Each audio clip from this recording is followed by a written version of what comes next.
Coming எபிசோடுக்குரிய promo release பண்ணியிருக்காங்க. வீடியோக்குள்ளே போகிறதுக்கு முன்னாடி நம்ம சேனலை சப்ஸ்கிரைப் பண்ணிவிட்டு பக்கத்தில் இருக்க லைக் பட்டனை தட்டி விட்டுருங்க. வீடியோ வந்துட்டு நல்லாவே இருக்குது. சரி வாங்க டைம் வேஸ்ட் பண்ணாமல் வீடியோக்குள்ளே போகலாம். ஃபஸ்ட்டு சீனில் வந்துட்டு கார்த்தி எல்லாருக்கிட்டையும் சொல்லிட்டு இருக்காங்க இல்லையா, அந்த சீன் தான் காமிச்சிட்ருக்காங்க. அவர் ரொம்ப வந்துட்டு சீரியஸாக இருக்கார் அப்படின்னு சொல்ல எல்லாருமே வந்துட்டு ஷாக் ஆகுறாங்க. இப்போது தீபா என்னப்பா பண்ண போகிற அப்படின்ற மாதிரி கார்த்தியோட அப்பா கேட்க, தீபாவோட அப்பாவே இதை அவர்கிட்ட சொல்ல வேணாம், அவள் வந்துட்டு நல்லபடியாக பாடணும் அப்படின்ற மாதிரி தான் கேட்டிருக்காரு. அவருக்கு வந்துட்டு இப்போ ஆப்ரேஷன் வந்துட்டு ஸ்டார்ட் பண்ண போகிறாங்க கொஞ்ச நேரத்தில்.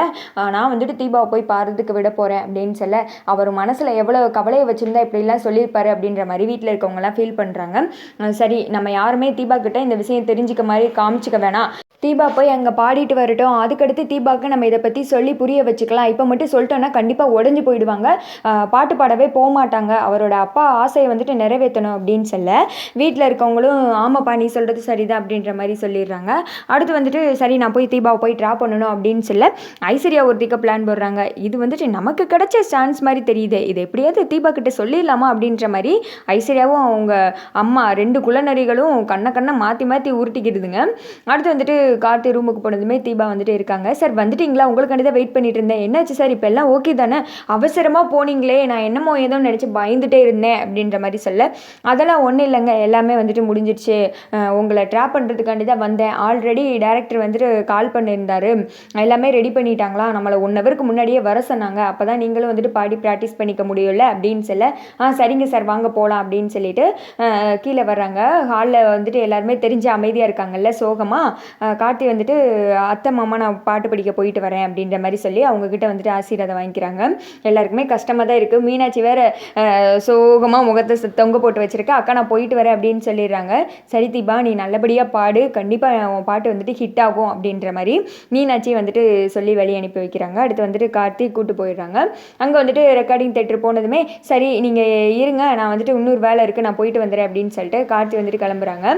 தீபா வந்துட்டு ரெக்கார்டிங் தேட்டரில் உள்ளே போனதுமே டேரக்டர் வந்துட்டு வாங்க சிஸ்டர் இருந்தாங்க, நீங்கள் எதுக்கும் ஒன் டைம் வந்துட்டு ட்ரையல் பாருங்கள், அதுக்கடுத்து நம்ம டேக் போய்க்கலாம் அப்படின்ற மாதிரி சொல்ல தீபாவும் வந்துட்டு வாங்கி பார்க்குறாங்க. இந்த பக்கம் ஹாஸ்பிட்டலில் காமிச்சிட்டு இருக்காங்க.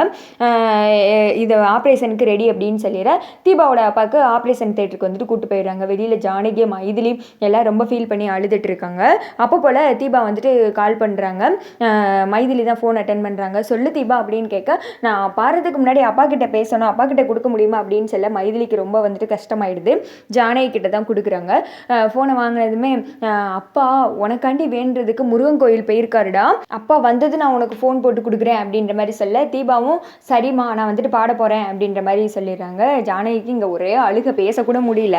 இந்த சீன்ஸ்லாம் பார்க்கும்போது உண்மையாகவே வந்துட்டு ஹார்ட் அப்படியே மெல்ட் ஆன மாதிரி தான் இருக்கும். அடுத்து வந்துட்டு தீபா பாட்டு படிக்கிற மாதிரி சீன் கொண்டு வராங்க. தீபா நின்று பாட்டு படிச்சுட்டு இருக்காங்க. வாழும் தெய்வம் அப்பா தான், நமக்கு எல்லாமே அப்பா தான், நமக்காண்டி தான் அவர் வந்துட்டு வாழ்கிறாரு அப்படின்ற மாதிரி அந்த சாங்கில் வந்துட்டு லைன்ஸ்லாம் வருது. உண்மையாங்க எனக்கு வந்துட்டு இந்த சாங் வந்துட்டு ரொம்ப வந்துட்டு டச்சிங்காக இருந்துச்சு, ரொம்ப சூப்பராக இருக்குது.